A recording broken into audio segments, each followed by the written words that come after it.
Bueno, gente, vamos a arrancar. ¿Vamos a arrancar? ¿Sí? En el nombre del Padre, del Hijo y del Espíritu Santo. Amén. Ven, Espíritu Santo, llena los corazones de tus fieles y enciende en ellos el fuego de tu amor. Envía, Señor, tu Espíritu y todo será creado y renovarás la faz de la tierra. Oh Dios, que iluminaste los corazones de tus fieles con la luz del Espíritu Santo, haz que, guiados por este mismo Espíritu, saboreemos la dulzura del bien y gocemos siempre de sus divinos frutos. Por Jesucristo nuestro Señor. Amén. Tenemos que invocar a San Juan XXIII y San Pablo VI, que fueron los dos papas que nos regalaron este concilio, ¿no? Bueno, la próxima, háganme acordar que igual se lo invocamos. Bueno, la semana pasada, refresco un poquito, ¿no? Pero habíamos visto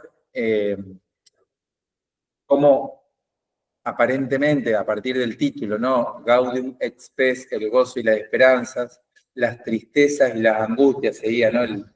La primera línea, digamos, del documento. A partir de eso, veíamos cómo el documento podía, una opción es que esté estructurado en esta idea de la angustia, del sinsentido, del asco por vivir, por un lado, pero por otro lado la esperanza que ofrece el cristianismo, y cómo la Iglesia, decíamos, no está parada frente al mundo, sobre el mundo, sino está en el mundo, ¿no? Bueno, habíamos visto así algunas características del mundo moderno que hacían de la esperanza el gran anuncio para nuestra época. Eso aparecía, muchos de los textos esos que hablan del acelere, de las mutaciones, de los cambios, bla, bla, bla, aparecen dentro de la estructura del documento en esto que es lo que los preliminares, ¿viste? Pero ahora, bueno, ya voy a recordar bien el nombre, pero estaba el premio, después los preliminares y después arrancan las dos grandes partes del documento. Nosotros hoy vamos a arrancar a ver la primera parte. Bueno, con respecto a la primera parte, a ver si puedo avanzar. Quiero algunas cuestiones que algunos teólogos han dicho sobre el documento, sobre esta primera parte que nosotros vamos a ver ahora. Walter Kasper, no sé si lo sintieron nombrar, cardenal alemán, cuando Francisco recién arrancaba su ministerio, Kasper tuvo un protagonismo importante, digamos, porque mucho de la teología de Kasper le sirvió a Francisco para sus primeros discursos. Bueno, después Kasper un poquito se corrió, digamos, se abrió de Francisco porque como teólogo vos siempre no podés ser oficialista, digamos. El teólogo siempre tiene que pensar más allá del magisterio, ¿no? No contra el magisterio, pero sí jugársela, digamos, por eso está la teología. No es para repetir lo que dice el Papa, ¿viste? Entonces a Kasper se abrió un poquito. Pero bueno, al principio fue importante. Kasper decía, hay tres cosas lindas que anoté. Dice, el documento o esta parte, bueno, no arranca con lo que nosotros conocemos como preámbula fidei en latín, ¿no? Que son los presupuestos de la fe.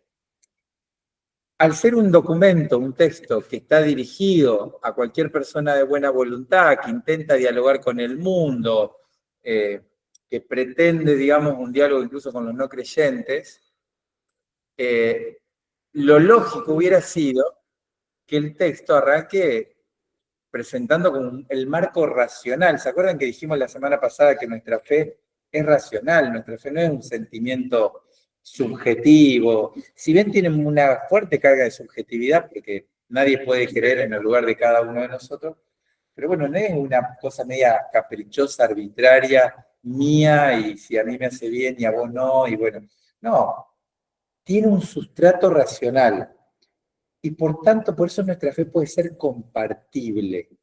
Y el otro te puede entender cuando vos se la... No todo, por supuesto, porque si no, no sería fe, no es tampoco todo racional, ¿se entiende? Pero es razonable. Entonces, cuando uno arranca un documento que pretende ser de diálogo con el mundo, arrancás por estos preámbulos, estos presupuestos racionales para que te comprenda todo el mundo, ¿no? Bueno, no arranca por ahí. Por ejemplo, dice uno de esos presupuestos el tema de la ley natural. No nos vamos a meter ahora en ese tema, pero la Iglesia defiende mucho la idea de la ley natural como instancia de diálogo. Eh, sino arranca con, dice, el centrum fidei, el centro de la fe.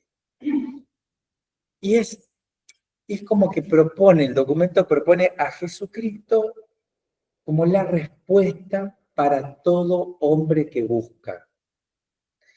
Para mí esto es realmente muy lindo porque vieron que nosotros hoy, digo, está bien que seamos vivos, viste que así tipo a lo Pablo, ¿no? Que en el Areópago, cuando vio que estaban, no sé si se acuerdan ese pasaje de los Hechos, ¿no? Que va al Areópago, ahí en el centro cultural de Atenas, y ve que había estatua de todos los dioses, y había una, que los atenienses habían dejado al dios desconocido, de supersticioso, además, por la duda nos hayamos olvidado de uno, lo ponemos a este también, y Pablo arranca por ahí, ¿no?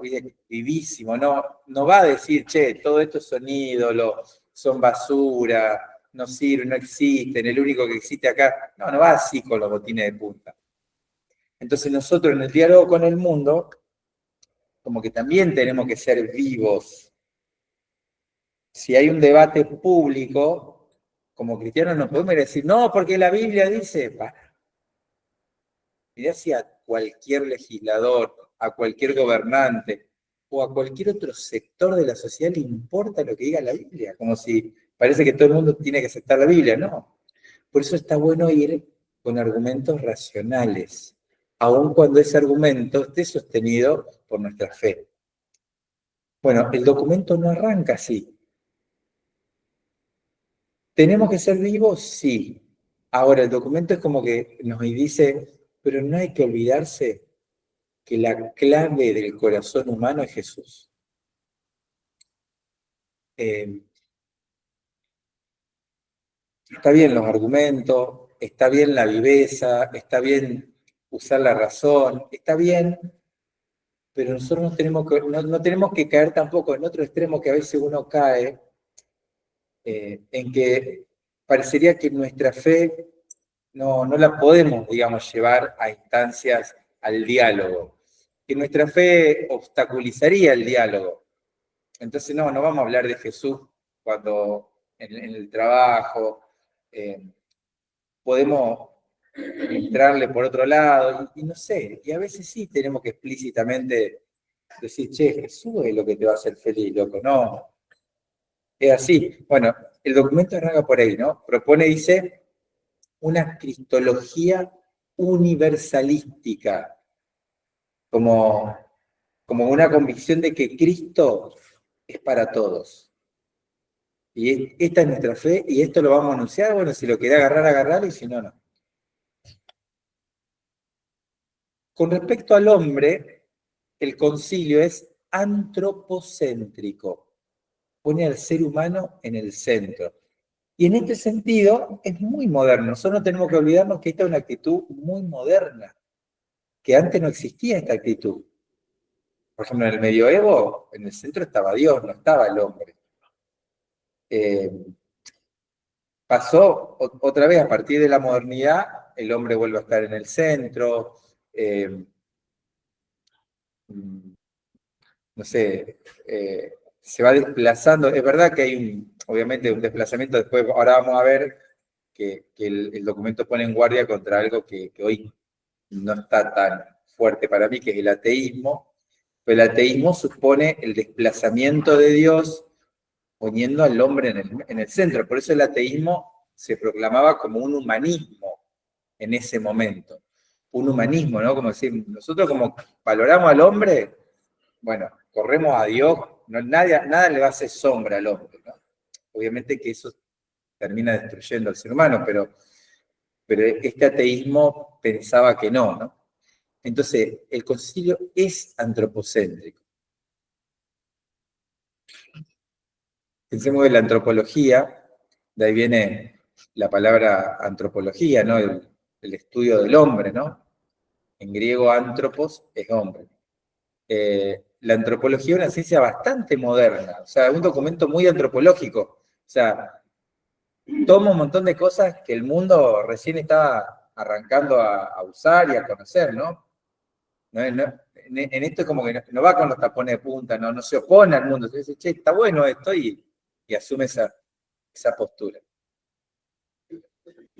Se resaltan 4 aspectos del humanismo del concilio. Ahora nosotros los vamos a ir viendo, ¿no? 1. El hombre tiene luces y sombras y su mayor grandeza es reconocer su miseria. El tema de la debilidad, de la fragilidad. 2. El hombre es, y esta expresión la dejé en latín porque en latín tiene una perfección la expresión que nosotros no podemos traducir al español. El hombre es unum anime et corporis, que se traduce uno en cuerpo y alma. Y después agrega relacionalis.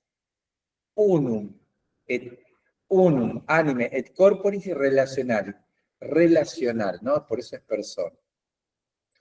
3, el hombre tiene un sagrario que es la conciencia. 4, el hombre, imagen y semejanza divina, caído por el pecado, recupera solo en Cristo su dignidad. Con lo cual se establece una cristología universal, como habíamos dicho. Universalística, habíamos dicho. Estos son como los 4 puntos que Casper rescata de la antropología del concilio. Nicola Chola, parece la almacenera, la Chola, ¿no? Pero, dice que hay una centralidad en la idea de la encarnación. Ahora vamos a ver el número 22, que resalta esto. Si bien también aparece la resurrección, ¿no? La Pascua, como el destino del hombre, ¿no? Estamos llamados a eso, ¿no? Hola, ¿cómo va?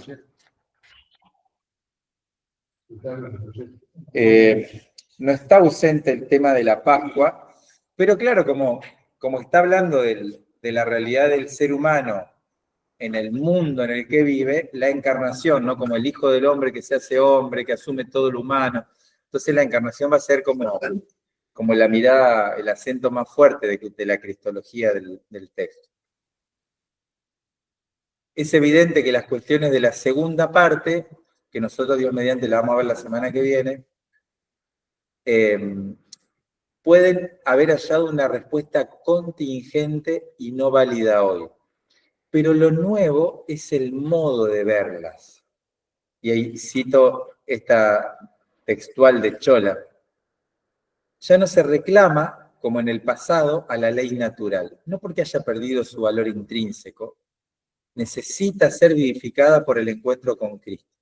Razón y naturaleza establecen ciertamente un puente de entendimiento entre creyentes y no creyentes, pero son preparatorias de un itinerario que va directo al centro de la fe, es decir, al mensaje de Jesucristo.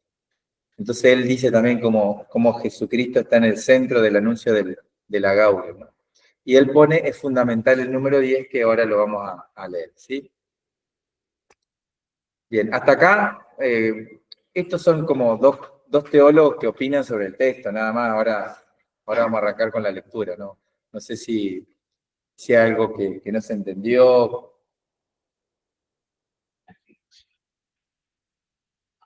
Bueno, repasando un poquito el esquema, que ya lo habíamos visto la semana pasada, incluso que creo que Sergio también se los había partido. El texto tiene un proemio de tres números, tiene esto, exposición preliminar, no me acordaba la palabra exposición, que son del 4 al 10. Esa exposición preliminar se agregó a lo último, no estaba, se entendió que era necesario ponerla ahí para que el documento adquiera una profundidad mayor, una comprensión más grande. Pero de eso ya hablamos un poquito la semana pasada, ¿no? Y la primera parte, que es lo que nosotros vamos a intentar ver ahora, tiene 4 capítulos: la dignidad de la persona humana, la comunidad humana, la actividad humana en el mundo y la misión de la Iglesia en el mundo actual. Nosotros hoy vamos a ver solamente el capítulo 1.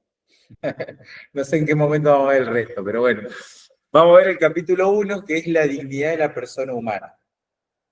Todo lo otro, lo que queda de la parte 1 y la parte 2, vamos a ver si la podemos encajar la semana que viene, ¿sí? Porque la verdad que, bueno, es un texto bastante denso, ¿no? Pero bueno, yo también, como les decía, como la segunda parte, vieron que se llama algunos problemas más urgentes, esa segunda parte es la que quedó medio obsoleta. Fíjense, habla del matrimonio, ¿entendés? No, todo, era un chiste. Habla, mirá, hay algunos que ya agarraron la idea. Ojo, ojo, que cuando yo digo chiste, chiste, no se agarren del codo. No, vamos a ver, no es que estas realidades que están ahí no son lo obsoleto es la forma de abordarlas, ¿se entiende? Igual que lo otro, ¿no?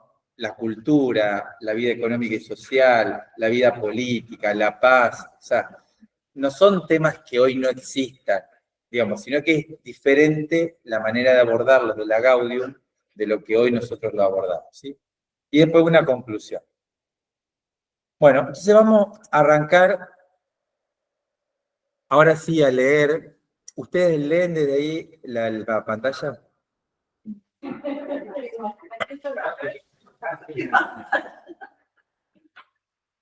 Eh, el, el, número, el número 10 es en realidad, vamos a retomar lo que...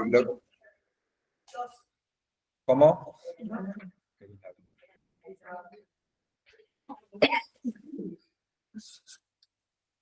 El número 10 cierra la exposición preliminar, pero como Chola dijo que era fundamental ese número, lo vamos a retomar. Lo que está en la pantalla es un resumen del número, de todos los números que vamos a compartir. Así que yo voy a leer un poquito el subrayado, ¿sí? Digo, porque ustedes van a arrancar a leer, che, esto no está acá. No, claro. Porque es un resumen. ¿Está? Bien.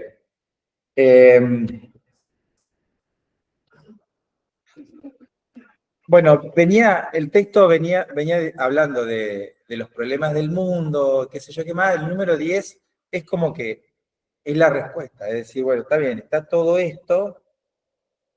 Por ejemplo, cierra en el número 9, dice: de esta forma, el mundo moderno aparece a la vez poderoso y débil, capaz de lo mejor y de lo peor, pues tiene abierto el camino para optar entre la libertad o la esclavitud, entre el progreso o el retroceso, entre la fraternidad y el odio. El hombre sabe muy bien que está en su mano el dirigir correctamente las fuerzas que él ha desencadenado y que pueden aplastarlo o salvarlo. Por ello se interroga a sí mismo. Y el número 10 va a ser la respuesta, ¿no? Retoma un poquito los desequilibrios, las angustias, vuelve con el tema de la miseria, del materialismo práctico, etcétera, etcétera. Y dice así, como al final del número, dice, ¿no? Lo que está ahí. Sin embargo, ante la actual evolución del mundo, son cada día más numerosos los que se plantean o los que acometen con nueva penetración las cuestiones fundamentales. ¿Qué es el hombre? ¿Cuál es el sentido del dolor, del mal, de la muerte, que a pesar de tantos progresos hechos subsisten todavía hoy? ¿Qué valor tienen las victorias logradas a tan caro precio? ¿Qué puede dar el hombre a la sociedad? ¿Qué puede esperar de ella? ¿Qué hay después de esta vida temporal?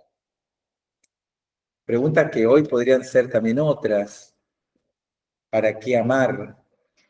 ¿Somos verdaderamente libres? No sé, ¿existe el futuro?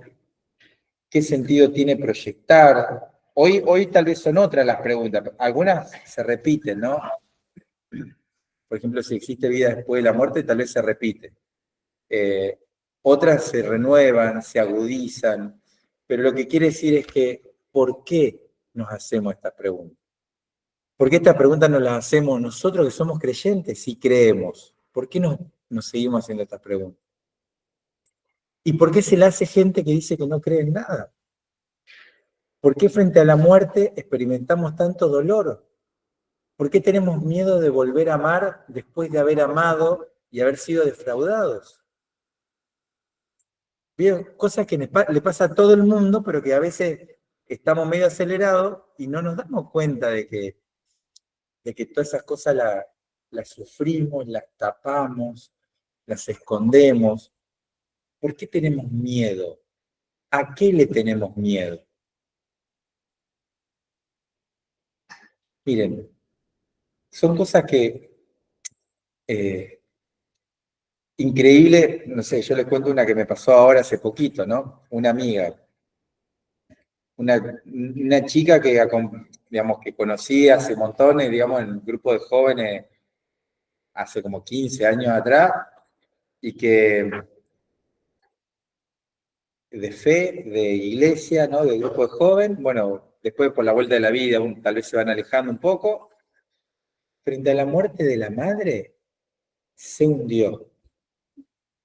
¿Viste? Le saltó de adentro un miedo visceral a la muerte que hasta ese momento no la había descubierto. Y una chica que uno podría decir formada, creyente, sabe lo que es la resurrección de los muertos, sabe lo que es la vida eterna, pero viste, frente a estas cosas, y muchas veces porque vivimos como si esto no existiera.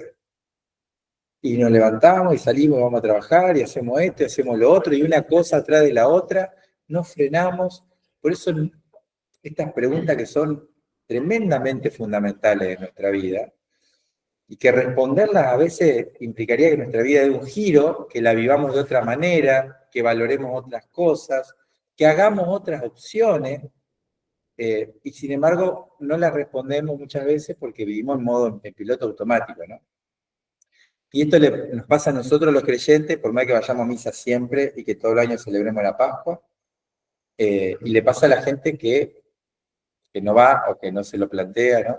Por eso es tan importante que nosotros, los creyentes, no perdamos profundidad, que experimentemos estas preguntas a fondo para después tener una respuesta, ¿no? Porque el dolor y la muerte nos producen asco por algo, digamos, ¿no? Por supuesto, cualquier bicho le escapa a la muerte por instinto. Hasta una cucaracha, ¿viste? La tenés que correr para pisarla, digamos. Pero eso no significa que la cucaracha se enfrente con angustia a la muerte. Nosotros sí. Nosotros sabemos que nos vamos a morir y no queremos morir. Pasa que somos sinceros, la realidad está dentro del deseo.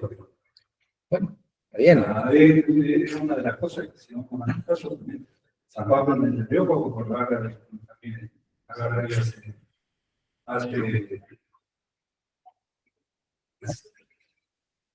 hace hincapié y en el hecho de que somos por lo tanto, o sea, no nos damos cuenta del hecho de que de todas formas llevamos a determinar. Claro, la paradoja, sí, obviamente, digamos, yo creo que sí. Por eso digo, es como una constatación antropológica, volvemos, racional, filosófica, que podemos compartir con cualquier tipo que existe en el planeta, pero al mismo tiempo hay una gran paradoja, ¿no? Porque ¿cómo puede ser que este ser tan caduco, tan limitado, tan frágil, ¿viste? Lo experimentamos en la pandemia, un bichito microscópico nos puede hacer percha. Entonces, ¿cómo puede ser que este ser tan limitado tenga semejante deseo? Porque el deseo de eternidad no cabe acá, ¿entendés? No cabe acá, no cabe acá. Bueno, acá es como que palpita, pero bueno, entonces eso no deja de ser una paradoja que a muchos lo interpela, digamos, ¿no? Pero claro, por supuesto que sí, que está esa semilla ahí. Y justamente, siendo tan limitados y teniendo tan gran deseo, evidentemente no nos viene de nosotros. ¿Viste? Como que nos conecta con otra cosa, por eso todo esto tiene que ver con la dimensión trascendente del hombre. Es decir, que parte de nosotros se sale de nosotros. Como que tenemos un pie fuera de nosotros. Esa es la dimensión trascendente. No nos alcanza con ser ahí, dirían los existencialistas, no ser ahí como agotarse en el aquí y ahora. No, nosotros proyectamos, avanzamos, buscamos sentido, eso no es parte de, la esperanza no es parte del ser ahí, es del ser para, de estar hecho como para otra cosa, ¿no? Para algo más.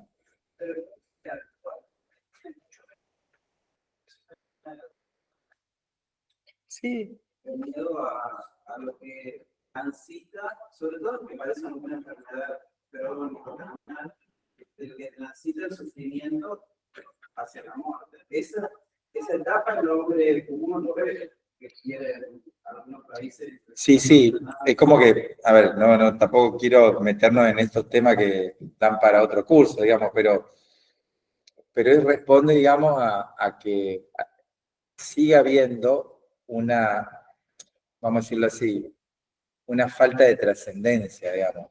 Entonces, evidentemente hay gente que dice, no, yo, la vida solamente es vida cuando es de calidad y acá, bueno, cuando ya no se puede vivir una vida de calidad, se suprime o no se la considera vida.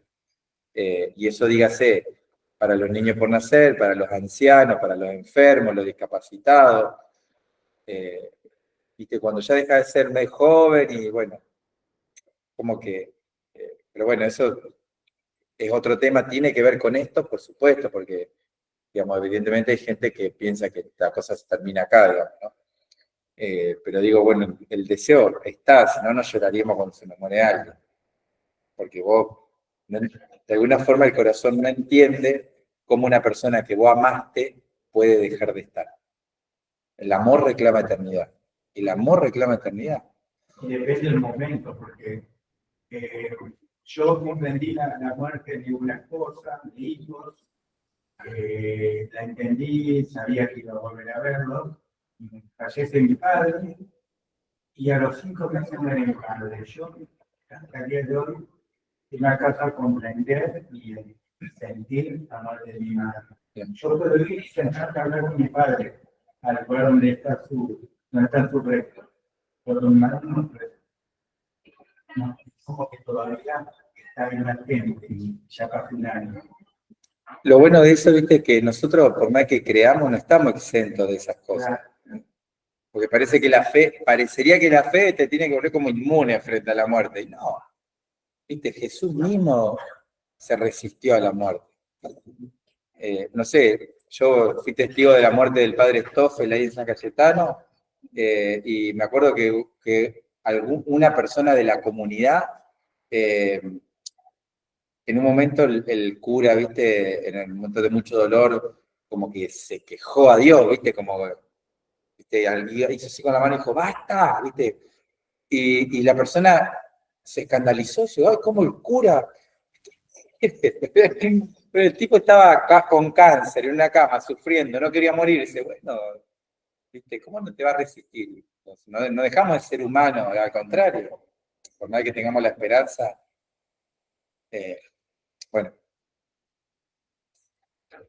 termina ahí el número 10 diciendo, no, cree la Iglesia que Cristo, muerto y resucitado por todos, da al hombre su luz y su fuerza por el Espíritu Santo. Bueno, Cristo es la respuesta, ¿no? A estas preguntas, ¿no?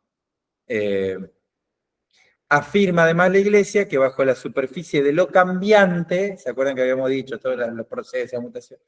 Hay muchas cosas permanentes que tienen su último fundamento en Cristo, que quien existe ayer, hoy y para siempre.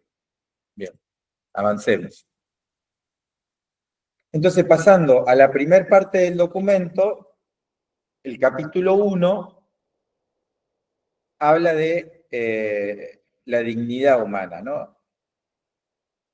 Este es el resumen, ¿no? ¿Alguno llega a leer la pantalla de ahí que quiera leerlo así no uso yo solamente la voz? A ver, creyentes y no creyentes están generalmente de acuerdo con este punto. Todos los bienes de la tierra deben ordenarse en función del hombre, centro y cima de todos ellos.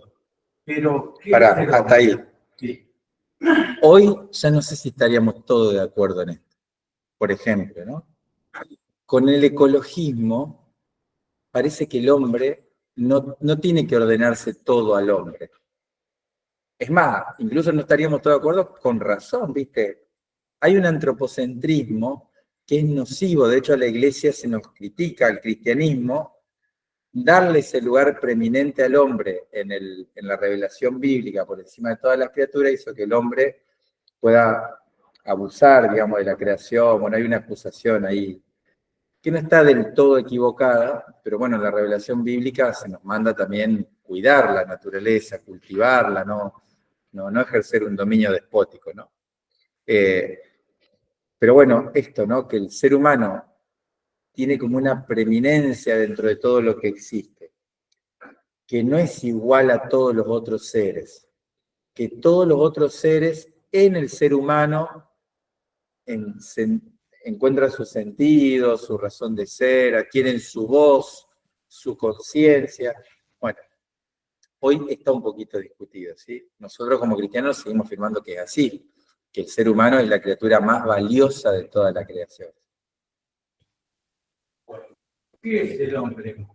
Muchas son las opiniones que el hombre se ha dado y se da sobre sí mismo. La Biblia nos enseña que el hombre ha sido creado a imagen de Dios, con capacidad para conocer y amar a su Creador, y que por Dios ha sido constituido Señor en la entera creación visible, pero para gobernarla y usarla glorificando a Dios. Bien, hasta ahí. Entonces, acá vamos a empezar a desgranar la visión antropológica que tiene la Sagrada Escritura y que tiene la Iglesia. Entonces yo le voy a pedir a ustedes que a medida que vayamos avanzando, que ustedes me digan, cuando ustedes sientan una novedad, esto yo no lo sabía, me frenan y me lo dicen, porque a mí me va a servir también, qué sé yo estoy tan acostumbrado a leer estas cosas, que para mí son medio una obviedad y no me doy cuenta de cómo suenan en el oído de alguien que las ve por primera vez. Entonces, si algo que para ustedes es la primera vez que lo escuchan, tanto los que están acá presencial como los que están conectados, me frenan y me dicen, esto nunca lo había escuchado, ¿sí? Lo primero es que el hombre es imagen y semejanza de Dios, ¿sí? Por lo tanto, ¿en qué sentido es que somos hechos a imagen y semejanza de Dios? ¿Que Dios tiene dos manos, dos ojos, camina por ahí? No, porque esa sería como una proyección antropomórfica en Dios, ¿no? Sino en que tenemos esta capacidad para conocer y amar. En esto somos iguales a Dios. Tenemos esta capacidad para ser señores del resto de la creación. Por eso le decimos a Dios Señor. También nosotros de alguna forma somos como como decía por acá, de su estirpe, ¿no? También somos señores. Obviamente usarla, dice, fíjense, gobernarla y usarla glorificando a Dios. Y fíjense cómo sigue después, pero Dios no creó al hombre en solitario. Acá el texto de la Gaudium separa, ¿no? Hasta ahí, bueno, el hombre de imagen y semejanza de Dios porque conoce y ama. Pero no lo creó solitario, sino que lo hizo hombre y mujer. Pero hay algo que la Gaudium es como que no llega, y después Juan Pablo II en las catequesis sobre el cuerpo humano lo va a subrayar de forma más clara, que en realidad somos imagen y semejanza de Dios, no por separado, sino juntos, varón y mujer. Como la Trinidad, porque Dios es trino, es comunión de personas. Y también nosotros, al ser comunión de personas distintas, pero de igual dignidad, reflejamos al Dios uno y trino. Esto es hermoso, ¿no? Porque en la diferencia, pero en la diferencia que se hace una carne por la unión amorosa, por la unión conyugal, es ahí donde somos imagen y semejanza de Dios. La Gaudium, fíjense que no llega a decir esto. Pero bueno, ahí podríamos decir que lo deja entrever, ¿no? Porque habla de esta sociedad de hombre y mujer, es la expresión primera de la comunión de las personas. El hombre es, en efecto, por su íntima naturaleza, un ser social. Entonces, la sociabilidad del ser humano no le viene como un agregado, es parte integrante del ser del hombre. ¿Por qué les digo esto? Porque en el mundo en el que vivimos, lo social es externo. ¿Se acuerdan esa expresión que todos la usamos? Todos la usamos. Mi libertad termina donde empieza la del otro. ¿Qué significa eso? Si vos te pones a pensar que el otro me está jodiendo la libertad. Es decir, si el otro no estuviera, yo sería más libre. Nosotros, en este concepto que estamos diciendo acá, que en realidad es en la comunión donde somos imagen de Dios, significa que en el encuentro con el otro soy más libre. No en la separación, no en el rechazo del otro, sino en el encuentro con el otro. Mi libertad, cuando se encuentra con la libertad del otro, se hace más libre. De hecho, la mayor experiencia de libertad es el amor, es la comunión. Fíjense que hay dos antropologías radicalmente distintas. Una es individualista, una es la antropología moderna, la de Hobbes, aquel teórico, ¿no?, de la sociedad que decía el hombre es lobo del hombre. Por eso en realidad lo que tenemos que hacer para vivir juntos es un contrato social. Sentemos las bases del acuerdo. Bueno, no se puede hacer esto, no se puede hacer lo otro, pero para llevarnos bien nada más, ¿no? Porque en cambio acá lo que se dice es que lo social es intrínseco al hombre. Porque somos, como decía, unum anima et corporis relacionalis. Lo relacional es parte de nosotros, como la Trinidad, que son relaciones subsistentes las personas. No nos vamos a meter en Trinidad ahora, pero ¿se entiende? Lo relacional es esencial a nosotros. Hasta acá todo bien, lo sabían esto. Oh, qué va. Bien. La frase sería ama y lo que quieras. La frase de qué. Otra de la otra. Claro. La libertad se termina. Sí, sí. Por eso, ¿viste? Está mal usada igual. Bueno, pero está mal usada porque se entiende de esta manera, como haz lo que quieras, ¿viste? Como Es más fuerte la que... el haz lo que quiera que el ama, que cuando vos amás, justamente haz. Lo que vas a querer hacer es siempre el bien, porque si no... Pero bueno, también hay que ver con qué se entiende por amor, ¿viste? El amor, por eso el amor hoy se entiende como un sentimiento subjetivo y no como un vínculo. ¿Viste? por ejemplo, en un matrimonio, tranquilamente se puede perder el afecto. Si hubo infidelidad, si hubo muchos años de fricción, pero claro, y el afecto es parte del amor, está bien, pero el vínculo también constituye el amor. Y vos podés decir, por más de que yo no sienta nada por este tipo que tengo al lado, igual, digamos, nos hacemos compañía, estamos, soy responsable por esa persona, el vínculo, ¿no? Bueno, lo segundo de la antropología, después de decir que somos imagen de Dios, es que el pecado vino a romper esa imagen, ¿no? ¿Alguien más se anima a leer? ¿Puede leer de ahí o no? ¿Sí, no? Punto 13. Sí. Creado por Dios en la justicia, el hombre, sin embargo, por inspiración del demonio, en el propio episodio de la historia, abusó de su libertad. Pará, ahí. No, está bien, porque él está leyendo todo el número 3. Pero para no hacerla tan largo, de todas formas, no pasa nada. Quedémonos ahí en el tema de abusó de su libertad. Ahora hay un puntito sobre la libertad, ¿no? El mal es el mal uso de la libertad, ¿sí? Ya como incluso para avanzar. El mal es fruto de la decisión torcida del ser humano, la Biblia lo deja en claro a esto, de todas formas, el mal sigue siendo un gran misterio, porque nuestra libertad sale de las manos de Dios. Entonces, algo salido de las manos de Dios es capaz de mal. Y por eso sigue siendo un gran misterio el mal. Por más que uno encuentre, viste, algunas palabras, podemos decir no esto, no lo otro, o sea, no lo causó Dios, no es una fuerza igual a la de Dios, Dios siempre tiene la última palabra, Dios, bueno, etcétera, etcétera, etcétera. Sobre todo cuando uno lo sufre en carne propia, realmente a veces no hay palabras, digamos, para... Esto alguna vez se le puede decir a mi pastor que quiera, tú libre albedrío. Y sabemos que estamos haciendo mal. No, ¿por qué le va a estar haciendo el mal? Porque, claro, no sé, yo creo que a mí me pasa.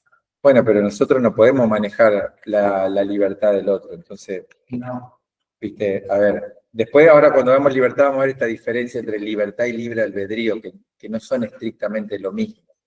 El libre albedrío es como una especie de función de nuestra libertad, ¿cómo decirte? Una función de nuestra libertad limitada. Pero la libertad es siempre para el bien. Una vez, si no existe la libertad para el mal, porque el mal es autodestrucción, digamos, o sea, como, o para la mentira, o, ¿se entiende? mal en sí no existe. La ausencia del viento existe. Sí, eso es correcto filosóficamente, pero por eso decía, es una manera, digamos, racional de explicar el mal, que no está equivocada, que no está mal. Claro, no es de Santo Tomás, es del mundo griego, digamos. Santo Tomás la toma del mundo griego. Pero bíblicamente hablando, el mal tiene entidad, ¿viste? Nosotros sabemos que el demonio es una criatura, bla, bla, bla, y entonces, ¿viste? Pero digo, cuando uno tiene que sufrir en carne propia el mal, lo que vemos por ahí a diario, cosas que vos decís, esto no puede ser simple ausencia, ¿viste? Una cosa, por eso digo, una cosa rara y dramática, ¿no? Bueno, también, para otro curso también sería, porque...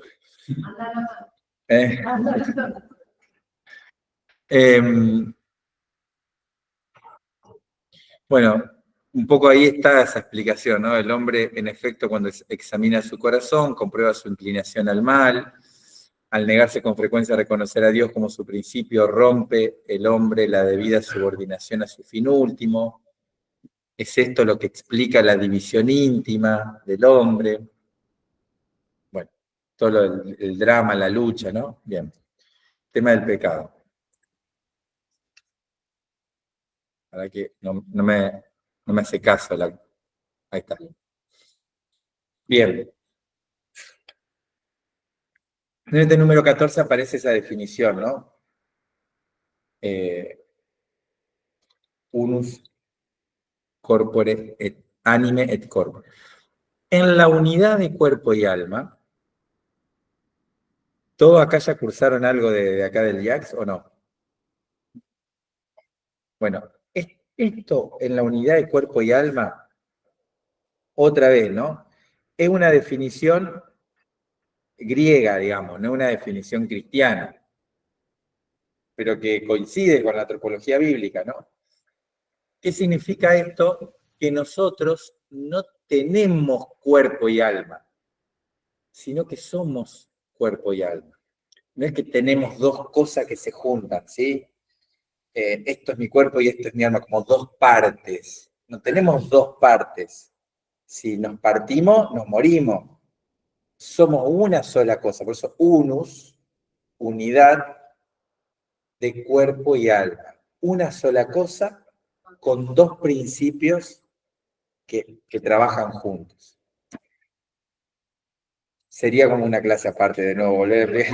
Una no quiere decir la otra. El cuerpo Sí, no sí. quiere decir el alma y Un cuerpo, el cuerpo supone que hay un alma dándole unidad, pues si no, no sería cuerpo. Y alma dice principio de unidad de ese cuerpo. Como nuestra materia conforma este cuerpito, porque hay un alma que le está dando esa forma, ¿está? La separación es la muerte, por eso cuando no morimos, el cuerpo ¿qué hace? Se empieza a desgranar, ¿no? Es lo que llamaba la descomposición.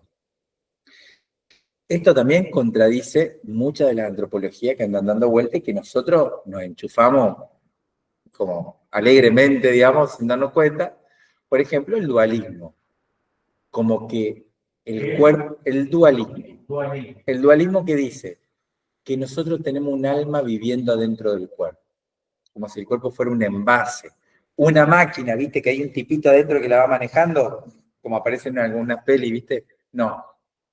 O que el cuerpo es meramente un organismo biológico, como puede aparecer en estas tendencias actuales, ¿no? Que entre la máquina y el hombre no hay ninguna distinción, como que básicamente vos podés hacer una máquina que tenga las mismas funciones, como si lo nuestro, el pensamiento, el amor, el conocimiento, la libertad, todo fuera interacción de neuronas y fluidos hormonales.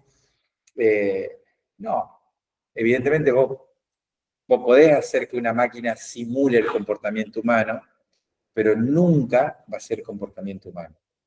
Porque el comportamiento humano supone la vida espiritual, pero bueno, se le puede asemejar muchísimo. Vieron que ahora la inteligencia artificial crea, hace música. Ahora con la muerte de Francisco, le pidieron a la inteligencia artificial que haga una música, que Eminem haga una música y salió una canción espectacular que ni Eminem la puede hacer, ¿viste? Bueno, es como que semeja mucho, pero bueno, nunca va a ser. Igual, otra vez, no nos podemos meter en este tema, pero fíjense en todas las ventanas que se abren a partir de la Gaudium Spes, ¿no? como la reencarnación, que dicen que el cuerpo se muere y el alma sigue viviendo y pasa por distintas etapas. Tal cual. Y hay otros viejos. La reencarnación también es parte de esta antropología dualista. Después hay otra antropología que llaman monistas. Lo nuestro tampoco es un monismo. El monismo ya sería de hablar de uno, ¿no? No es un solo elemento. Entonces, el monismo, que es, por ejemplo, el materialismo es monismo, como si fuéramos solamente materia, ¿no? Esto que dicen,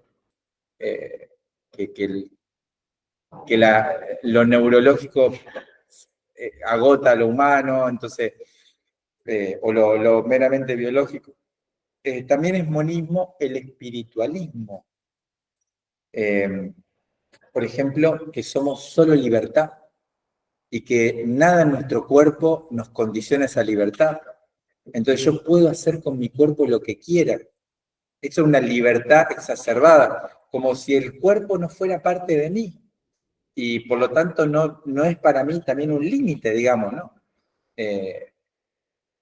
Bueno, son antropologías contrarias a esto, así como pinceladas de antropologías contrarias a esto, ¿no? Y en la última entra todo lo que es ideología de género. Sí, que se tocan, ¿no? Porque decir yo soy tan libre que puedo hacer con mi cuerpo lo que quiera, es también pensar el cuerpo como mero material biológico sin ningún tipo de dimensión espiritual, ¿no?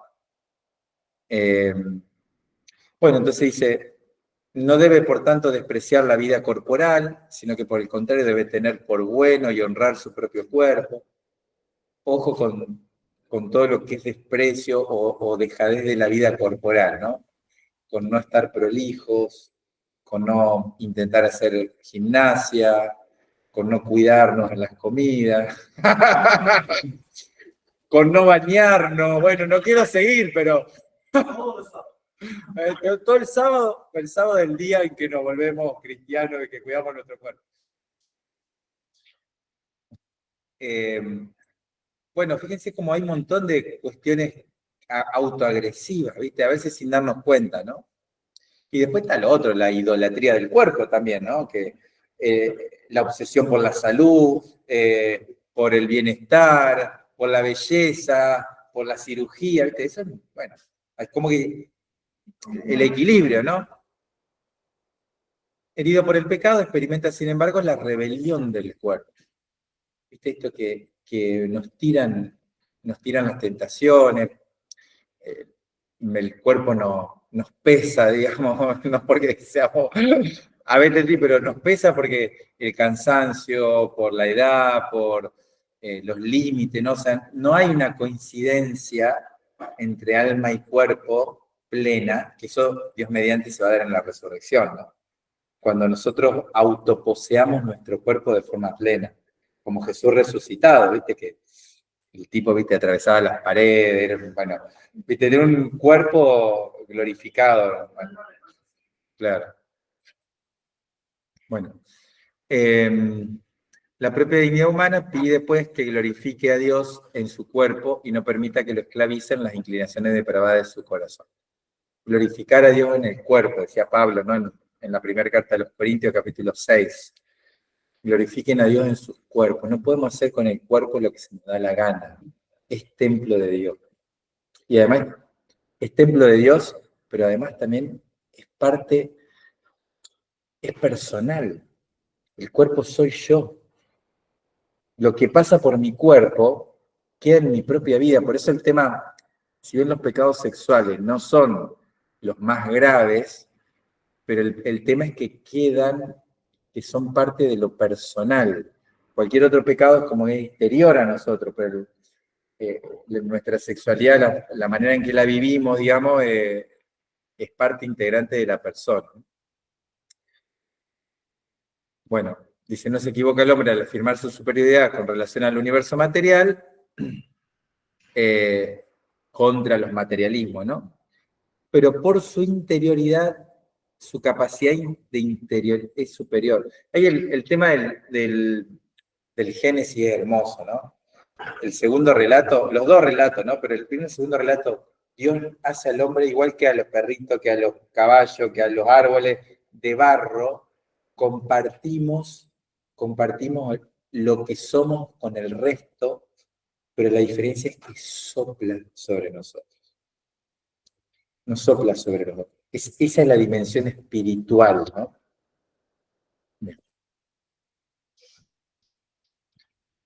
Bueno, alguien que pueda leer Inteligencia, Verdad, Sabiduría, ¿qué hora es?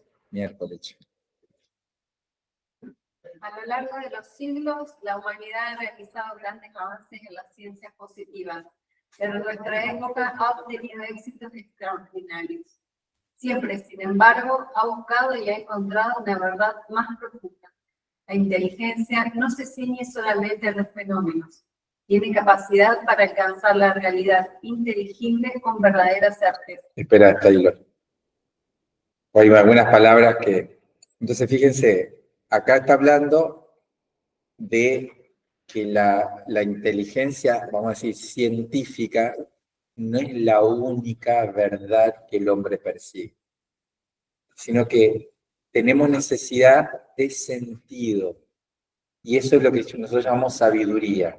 Y la sabiduría no es menos certera, menos precisa, menos... No, al contrario, es más humana, más profunda, implica vínculo, implica confianza, búsqueda comunitaria. ¿Se acuerdan que decíamos, no? La fe es un tipo de conocimiento más profundo que el conocimiento científico. Y no por eso menos verdadero, está bien. No es matemático, no es exacto, no es que se puede medir, comprobar, experimentar.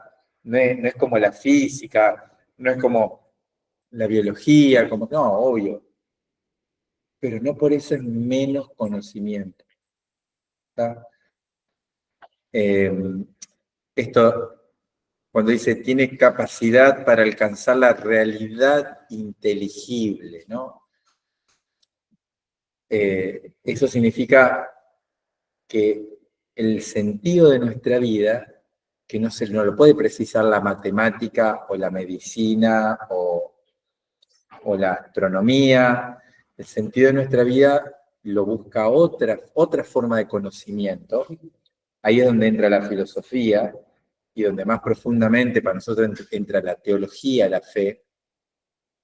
Bueno, el sentido de nuestra vida con certeza lo podemos encontrar, pero no es una certeza matemática, 2 más 2 es 4, ahí listo, lo tenemos solucionado. Es una certeza humana que implica un abandono, por eso siempre entra también la duda en nuestra fe. Nuestra fe no es exacta, pero no por eso es menos certera, ¿sí?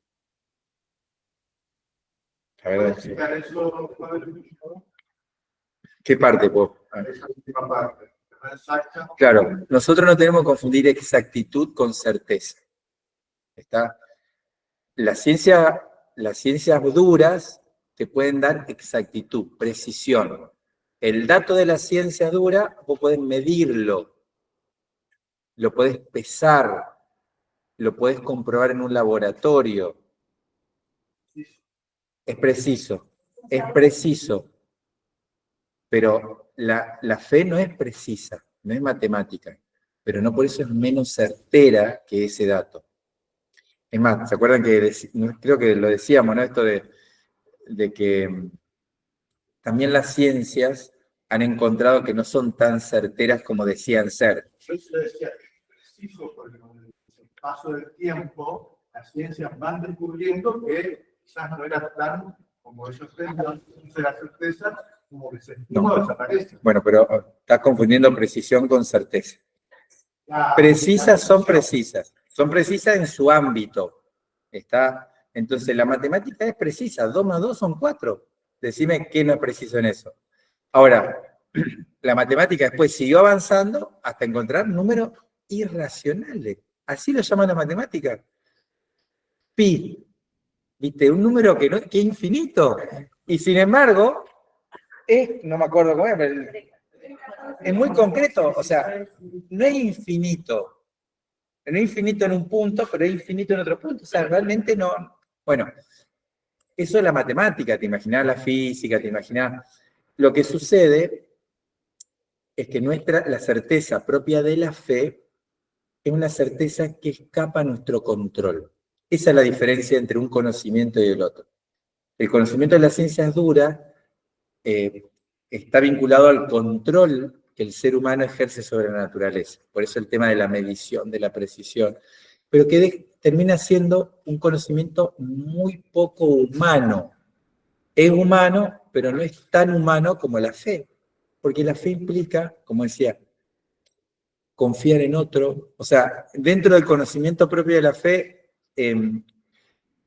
están involucradas más facultades humanas, no solamente la razón, sino también la voluntad, la libertad, el vínculo, ¿viste? Porque vos, ¿en quién vas a confiar? En el tipo que es fiable. Por eso, ¿quién más fiable que Dios que se revela? ¿Por qué yo sé que nací el 28 de agosto en tal sanatorio? Pues me dijo mi vieja, ¿entendés? Pues el vínculo hace que, y yo estoy convencido de que nací ese día en ese sanatorio, pero porque me lo contaron. Está bien, yo podría tal vez hacer una investigación, ir al sanatorio, revisar los archivos de ese año, pero ¿te imaginas si vos tenés que ir a comprobar todo lo que te dijeron en tu vida? todo lo que nos enseñaron, lo que se nos transmitió culturalmente, nuestra historia, nuestras raíces, nuestra familia, no podríamos, o sea, no terminás. Vos, para poder avanzar en el conocimiento necesitas la fe, a nivel humano nomás, ¿eh? No estoy hablando de la fe como... Como creer. claro, como virtud teologal. Vos Porque yo a mi madre las cosas que me contaba, yo le creía. Exacto. Y cuando yo me di cuenta que parte de lo que ella me contaba no es buena. Bueno, Pero está yo bien. le creí, yo le La creí. fe tampoco es lineal, o sea,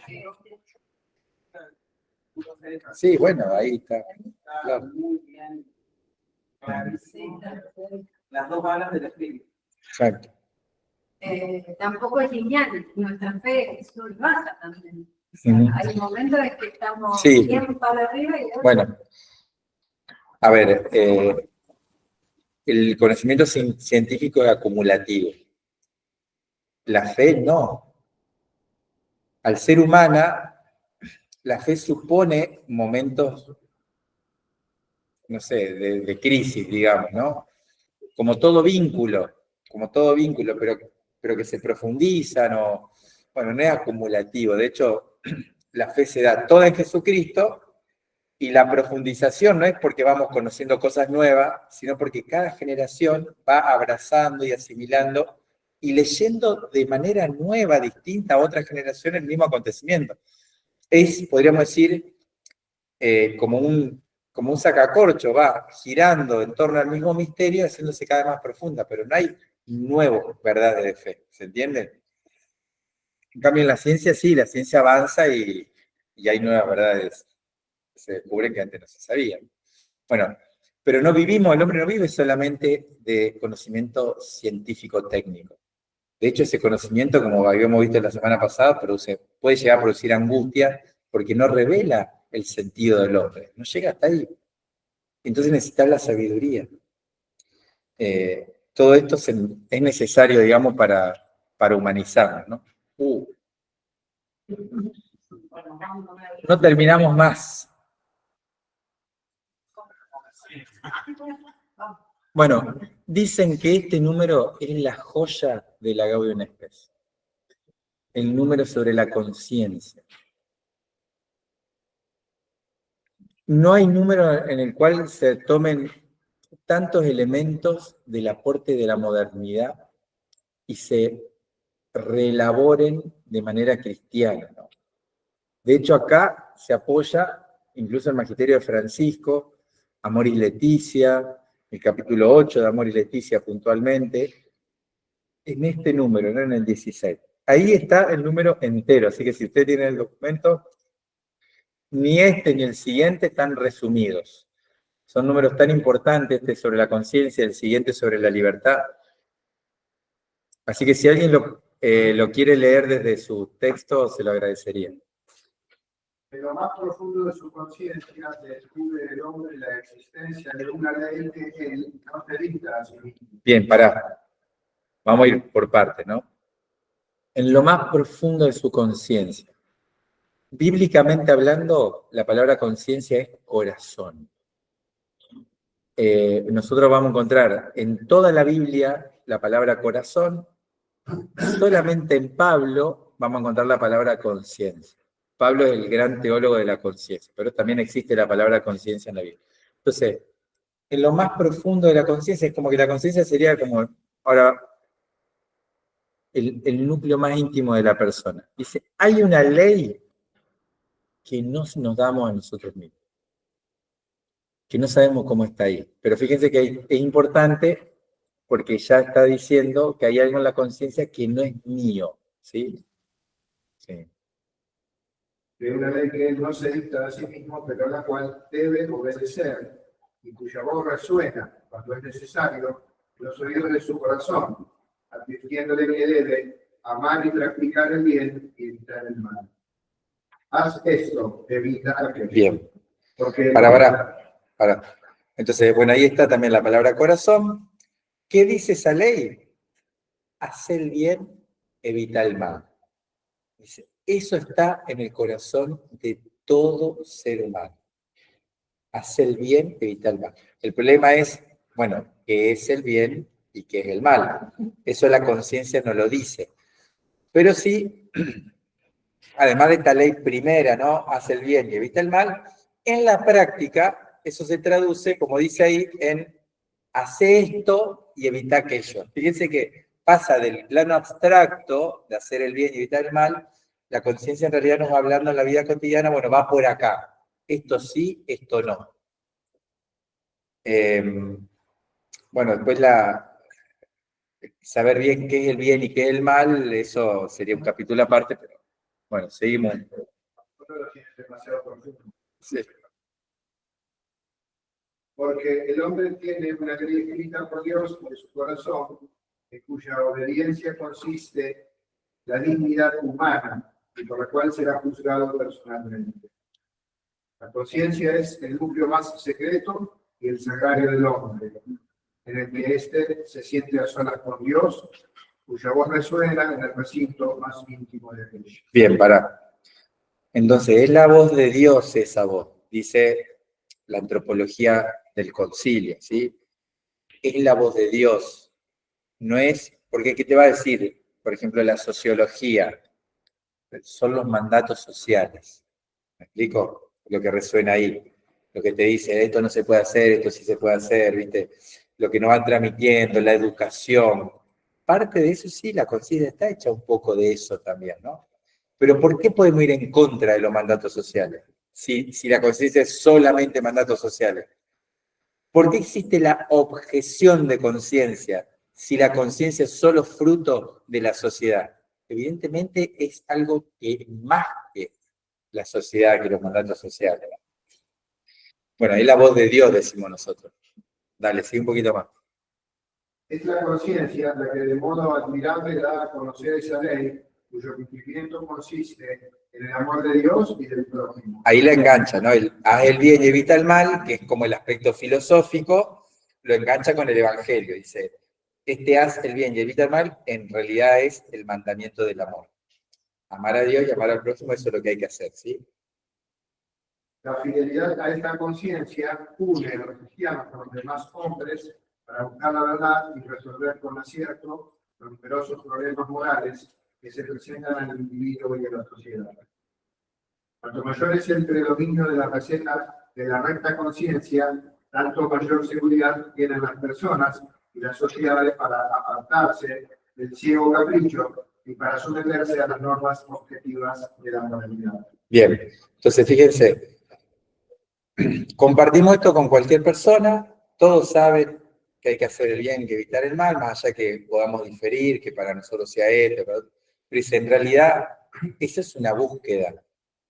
La conciencia también a nosotros también, porque por más que nosotros sepamos algunas cosas, como los tiempos van cambiando, y como el mundo es contingente, ojo que nosotros también estamos obligados en conciencia a buscar siempre la verdad, incluso con los otros, ¿no? Entonces, fíjense que el concilio, la iglesia nos pide hermanarnos con todos los hombres en la búsqueda de la verdad. También a nosotros, ¿eh? Esto no se lo está diciendo a cualquier pobre tipo que no cree, no. Los cristianos junto con todos los hombres, ¿no? Dice, mientras más nos acerquemos a la verdad, mientras más nuestra conciencia sea recta, más fácil va a ser vivir juntos, más ordenado va a ser todo. Bueno, pero puede pasar lo que dice después.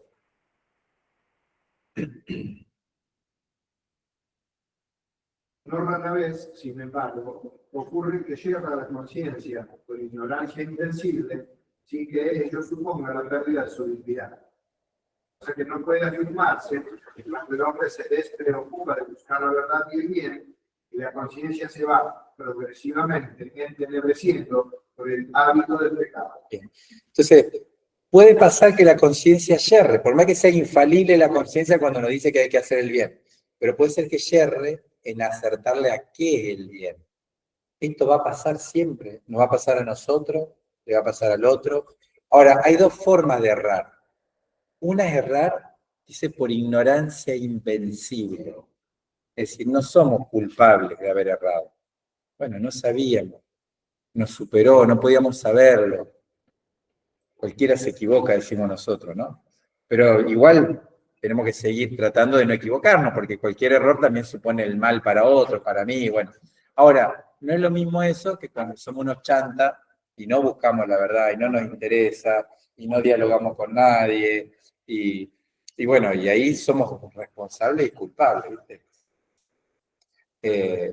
Entonces, ahí cualquiera que no se preocupe por buscar la verdad es responsable del error y del mal que comete, ¿sí? Pero esto también significa que un no bautizado, un musulmán, ponele, o un tipo que hindú o no sé qué, si vive de acuerdo a su recta conciencia, no está lejos de Cristo. Por más que el tipo no vaya a misa, no, me explico, no rece, tendrá otra creencia, siempre que siga de todo corazón buscando ser mejor persona. Esto es como una recontra novedad del concilio. Esto, si bien siempre estuvo de alguna manera un poquito, digamos, no es ajeno al pensamiento católico, pero, digamos, esto responde al momento histórico que nos toca vivir ahora, ¿no? Veníamos de un lugar que parecería que, fíjense que hay un dicho de los padres de San Cipriano, ¿no? Extra ecclesia nulla salus. Fuera de la iglesia no hay salvación. Y sí, que durante mucho tiempo se aplicó a rajatabla. Fulano de tal, si no está bautizado, incluso San Agustín no dejó ese lastre, si no está bautizado, si no cree, si no esto, no, y no sé qué pasa con ese tipo. Esto se aplicó y gente como muy, todavía hoy, ¿no? Bastante cerrada, digamos. A partir del concilio, esto se entiende de forma un poquito más laxa. Que la palabra laxa parezca mala palabra, ¿no? Pero más abierto. Es verdad, a ver, es verdad que fuera de la iglesia no hay salvación. Ahora, no significa que la iglesia se limite solo a los marcos institucionales en los que nosotros nos movemos, o sacramentales. Por eso incluso va a decir la Lumen Gentium, ¿no? Que es la constitución sobre el concilio, sobre la iglesia. Va a decir, no va a decir que la iglesia de Cristo es la iglesia católica, tiene una expresión muy, muy sutil, pero sino que la iglesia de Cristo subsiste en la iglesia católica. Subsiste, como diciendo, no las identifica a la iglesia que quiso Cristo con la iglesia católica. No es que no sea, ¿está? Me explico, sino que es, pero la iglesia de Cristo es más amplia incluso, ¿no?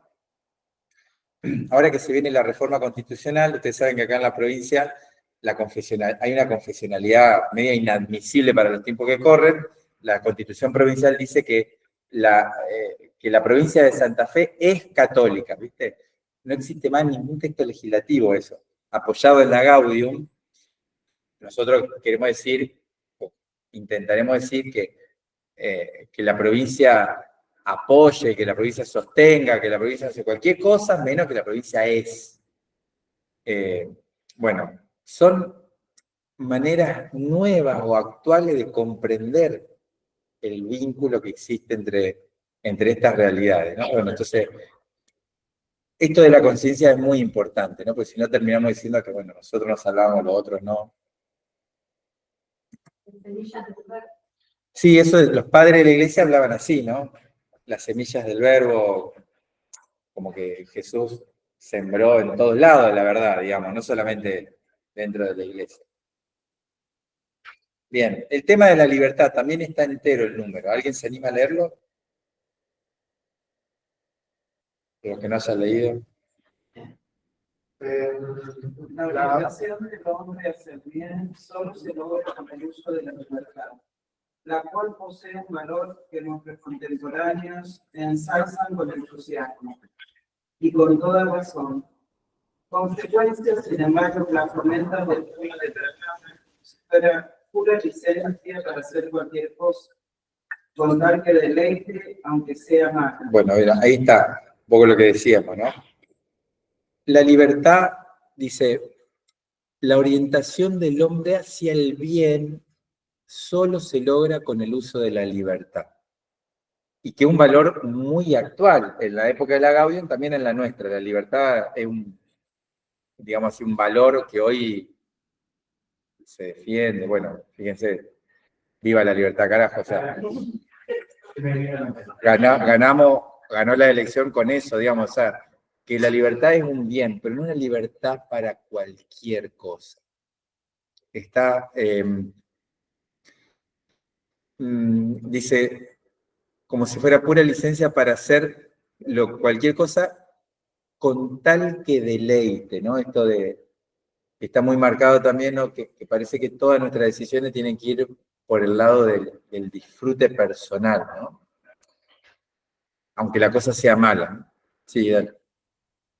La verdadera libertad es signo inminente de la imagen divina en el hombre. Dios ha querido dejar al hombre en manos de su propia decisión, para que así busque constantemente a su Creador y adhiriéndose libremente a éste, alcance la plena y bienaventurada perfección. Bueno, entonces, es parte del plan de Dios que nosotros tenemos que amarlo libremente. Bueno, ahí está, acá también reside un poco el misterio del mal, porque si Dios no hubiese querido que nosotros lo amáramos sí o sí, vamos a decir, no sé hasta qué punto sería libertad y sería amor, ¿no?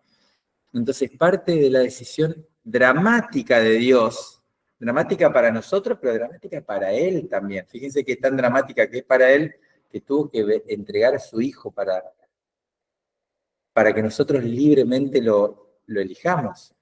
Es como que Dios ya no sabe, en Jesucristo ya no sabe más qué hacer para traernos libremente sin forzarnos, ¿no? Por eso Dios no hace milagro a cada rato, no es que la Virgen se aparece y habla a todo el mundo, porque no es parte de Dios el show, digamos, para forzar nuestra libertad, sino habla nuestro corazón, se insinúa, está la revelación, como dice el famoso texto del rico y Lázaro, ¿no? Pide el rico, mandale a Abraham, si ven que un muerto resucita van a creer, y si no, si tienen la escritura, tienen Moisés y los profetas, no, Señor, pero Moisés, porque Él nos quiere libre, digamos. Si no van a creer igual, digamos, ¿no? O sea, si no escuchan ahí, si no escuchan, si no obedecen la ley y los profetas, no, por nada que resucitan los muertos, no va por ahí la cosa. Bien. La dignidad humana requiere, por tanto, que el hombre actúe según su conciencia y libre elección, es decir, movido de cierta reflexión interna personal, y no bajo la presión de un ciego impulso interior o de la mera coacción externa. Bueno, fíjense, ¿no? La libertad es un movimiento interno, personal, y lo distingue, digamos, de dos tipos de presión. El impulso ciego, que a veces es propio de nuestras pasiones, que ese es interior, pero no deja de ser ciego, cuando nos arrebatamos, digamos, por la ansiedad, por la ira, por el deseo, bueno, el impulso, ¿no? Ni que muchas veces es ciego, arbitrario, ni tampoco por la coacción externa. No funcionamos a fuerza de mandamientos. Los mandamientos son indicativos, son pedagógicos, pero no, si no quedaríamos en el fariseísmo. El mandamiento nos tiene que iluminar la inteligencia para nosotros abrazar libremente esa decisión. Ahí está también la dignidad humana, ¿no? Bueno, podemos hablar también un montón de esto, ¿no? Pero son como, vuelvo, ¿no?, a lo que le decía al principio, todos estos rasgos de la antropología es nuestra antropología, la antropología bíblica, la antropología cristiana. Por eso yo le decía, si hay algo que para ustedes es nuevo, que por primera vez lo escuchan, frenen media esto nunca, no sé cómo venimos con eso, si ya lo tenían todo sabido, todo esto. ¿Y por qué no me frenaron? Y si le dije. Porque Este primer año de filosofía conmigo y la Sí. definición de libertad es No, elegir entre el bien y entre el mal, elegir hacer el bien. Ujú. Esa es la definición. Sí, sí. también Sí, hay sí, cosas de por- teología moral. ¿Eh? También hay cosas de teología moral. Sí. Que la tengo retiradas. Sí, sí, básicamente esto es moral fundamental. Como decía Lore, también es parte de algunas cuestiones de filosofía, de antropología. Por eso, los que ya hicieron algún caminito en el IACS, por ahí ya lo escucharon en otro lado, pero por eso les pregunto si hay una novedad o si cuando lo escucharon por primera vez fue una novedad. Digo, porque a veces suponemos, digo, pero esto ya lo sabe todo el mundo. Esto tiene 60 años, 60 años tiene el documento, pero viene de más atrás incluso, y en el mundo en el que vivimos, en la cultura en la que vivimos, en los valores, los conceptos con los que nos manejamos a diario, en la música que escuchamos, en las conversaciones que tenemos, en las novelas, en las series que vemos, esto es totalmente una novedad. Es como que nosotros en el fondo estamos chipeados con otra antropología. Vivimos, elegimos, actuamos con otra antropología detrás sin darnos cuenta. Somos materialistas, somos a veces espiritualistas, monistas, dualistas, somos cualquier cosa menos cristianos. Por eso les pregunto, por eso a mí me sirve saber si a ustedes esto los asombra en algo o no. Porque, Mi experiencia fue en el 2017 en filosofía, el primer año la rendí mal, no la rendí más, la dejé para el último año, el año pasado, y entendí por qué no entendía nada en primer año, porque no sabía nada. Y la disfruté muchísimo. Toda la parte de libertad, fe, razón y antropología me abrió un mundo distinto, o sea, me abrió la cabeza. Es lo que puedo decirte. la semana pasada creo que una chica que no vino hoy, que preguntaba cómo llegamos hasta acá, ¿no? Y tiene que ver un poco con esta historia, ¿no? Con que la antropología o con que se han disparado antropologías distintas a las que sostenía el cristianismo, la que sostiene todavía el cristianismo. Acá estoy, padre. Bueno, ¿alguno quiere acotar? Sí, dale. Ah, vos habías preguntado eso. Mirá vos, bueno, qué bueno. Estaba conectada. Pero bueno, por ejemplo, el dualismo arranca medio con Descartes, siglo XVI. Descartes, ¿qué dice? ¿Se acuerdan la famosa frase de Descartes, no? Pienso, luego existo. Que está bien, él, si vos seguís el razonamiento, sí, che, qué grande, y la verdad que ha tenido como su gran mérito, porque él quiere combatir el relativismo, entonces dice, tengo que encontrar una verdad que no sea relativa, y dice, bueno, por más que dude, bueno, ya estoy dudando, ya estoy pensando, entonces existo. Pero deriva la existencia del pensamiento y hace que el ser humano sea solo eso, pensar. Por tanto, es un espiritualismo. La materia es ajena al ser humano, no es parte del humano. El humano es pensamiento. Pienso, luego existo. Ahí está el dualismo. Y así se fue. El dualismo va haciendo, digamos, que el cuerpo vaya siendo ajeno y, bueno, esa es una de las líneas de explicación, ¿no? Una Sí. pregunta más práctica, sí. ¿Por qué el documento tiene tan pocas referencias bíblicas? O sea, indirectamente dice mucho, como lo vimos en el punto 16, creo que el anterior, pero directamente por ahí no las menciona, como otros documentos, quizás anteriores, otros concilios, documentos de Papa. Yo vos sé que estaba pensando en eso, la exposición preliminar prácticamente no tiene citas bíblicas. Es como un análisis medio sociológico el que hace, ¿viste? Pero a partir de acá, a partir del número 10 de todo lo que estamos leyendo, hay varias citas bíblicas, por lo menos sugeridas, citadas. Yo no las traje en el PowerPoint para no agrandar, pero si vos vas al texto, hay párrafos casi enteros, digamos, de citas bíblicas. No, solo me llamó la atención porque el punto que usted dijo que es más esencial como un centro, y que Claro. no tiene ninguna. No, ese no tiene ninguna. No, A ver. directamente sí hace mención a su montón de menciones, pero directamente no fija a una Tiene referencia a 1, 2, 3. Referencia a 3 citas bíblicas, indirectamente. Un solo número. No sé si es poco, mucho, me parece que no es poco, digamos, pero recuerden que es el texto más moderno también, ¿no? O sea, recoge mucho de las expresiones y la forma de ver del hombre contemporáneo, digamos, ¿no? Entonces, está hecho como para ser compartido por todos, no necesariamente abuse quizás de las citas bíblicas, porque uno no puede tener conocimiento, no puede tener interés. Entonces, si usted que por ejemplo es ateo agnóstico, agarra el documento y lo puede leer tranquilamente sin encontrar referencia a un lugar que no quiere llegar, porque no le interesa llegar en principio. puede ser, pero ya te digo, en un párrafo hay referencia a 3 citas bíblicas. No sé si, me parece que no es poco. No cita textualmente, pero indirectamente, Romanos 2, 15, 16, Mateo 22, 37, 40 y Gálatas 5, 14. Están al pie de página, digamos.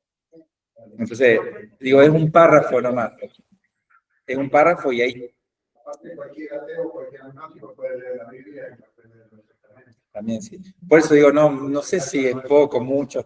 Después, bueno, al ser el tema que trata, digo, si estaría hablando, no sé, de la Eucaristía, ponele, seguramente va a tener más cita bíblica, o si es un texto que habla, no sé. Por eso la materia que trata también no necesariamente tenés que estar citando la Biblia, pero bueno, no sé.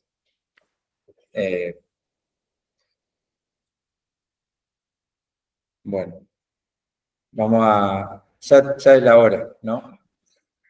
Bueno, quedan algunas cositas, ¿no? Por eso se las dejo de tarea. El número 18 habla de la muerte, que esto es lindo porque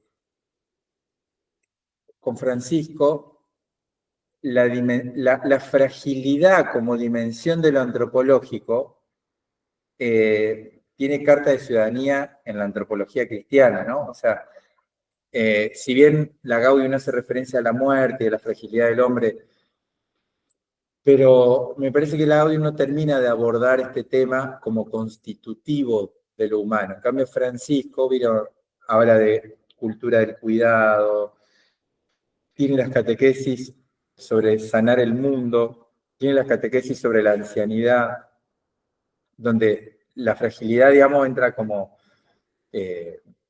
muy fuerte dentro de la antropología, ¿no? Que eso está bueno, ¿no? Somos heridos como Jesús es herido. Y a través de la herida entramos en comunión los unos de los otros también. Ahí hay toda una teología nueva, digamos, para tener en cuenta. Después hay 3 números sobre el ateísmo. Yo incluso los reduje mucho acá, porque nosotros hoy no tenemos este tipo de ateísmo que había allá, un ateísmo más pensado. Hay algunos, sí, sobre todo, pero nuestro ateísmo más de indiferencia, ¿no? Como les decía la semana pasada, es como que la gente vive como si Dios no existiera. Nosotros a veces vivimos como si Dios no existiera. No está fundamentado, claro, no es reflexionado, no está hecho sistema. Alguno queda todavía, obviamente, pero no es tan fuerte como en esa época que había muchos pensadores existencialistas, ¿no?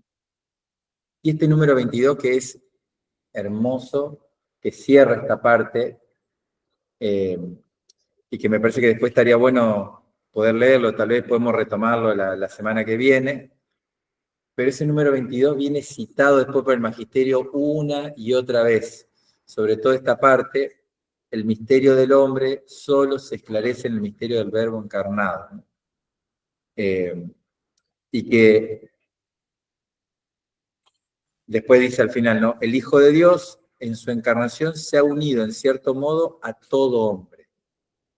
Ahí hay una nueva mirada, como que Jesús está en cualquiera aún no bautizado, porque el hecho de haberse hecho uno de nosotros ya es como que hace que por más que no esté bautizado, de alguna forma se unió a la humanidad de una forma única, digamos, y bueno, esa es una nueva mirada también sobre el tema de la salvación, ¿no? Pero bueno, ya nos pasamos 1 minuto y no quiero robarles más tiempo. No sé si por ahí alguno quisiera también agregar algo más. Me olvidé de arrancar con las preguntas. Yo le había dicho que si tenían preguntas, ¿por qué no me dicen? ¿Se olvidaron de anotar preguntas o alguno trajo preguntas? Pónganse las pilas la semana. Háganme acordar la semana que viene si repasan y leen o lo que fuera, o quedó preguntas. Arrancamos la semana que viene con las preguntas, pero háganme acordar, ¿está? Bueno, hacemos la bendición. Señor, esté con ustedes. Los bendiga Dios Todopoderoso, el Padre, el Hijo y el Espíritu Santo. Amén. Podemos vivir en paz.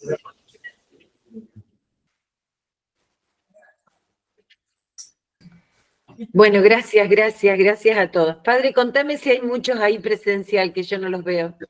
¿Cómo? Contame ¿Cómo, si Jaime? están todos los alumnos. Que me cuentes Pará, si porque están haciendo ruido con la silla. Ah, No te escucho. contame si están los alumnos presencial, si fueron los de la clase Sí. pasada. Ah, bien. Porque de acá no los Sí, veo. sí, hay varios. No sé quiénes son, que eso yo no conozco a nadie. Pero bueno, un cariño para todos. Gracias, Padre. Hermosa clase. Gracias. Bueno, Gracias manda a saludos, todos. Candri. Gracias. Buenas noches. Buenas noches.